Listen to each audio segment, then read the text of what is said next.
What we were running is an MPLS network, but unfortunately we still had a lot of outages, probably at least one a week, and our billing was a mess. With Cato, we removed that stress completely. My name's Steve Waibel. I'm the Director of IT for Breakmasters. We're an auto repair chain in the Western United States.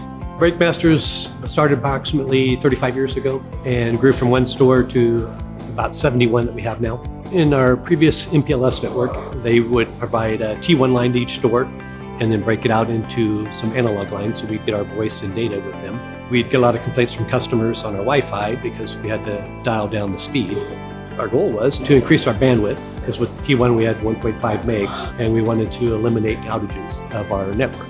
So those were the two main drivers on why we started looking for an SD-WAN solution. We did evaluate probably 10 to 12 different SD-WAN vendors. One of the things we really wanted was ease of setup, ease of managing a firewall, and affordability. Since we moved to Cato, our bandwidth increased by approximately 30 times the speed we had before, and we haven't had any outages. Compared to previously, we had one about every week.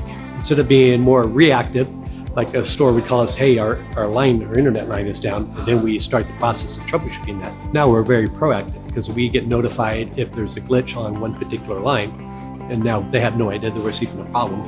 I would recommend Cato to other companies that were considering moving to SD-WAN. The main reasons I would recommend them is their price is affordable, their cloud firewall, their private backbone. When we open a new store, everything goes smoothly. Comparing to what we used for 6 years with MPLS, it's like night and day, and I would never go back.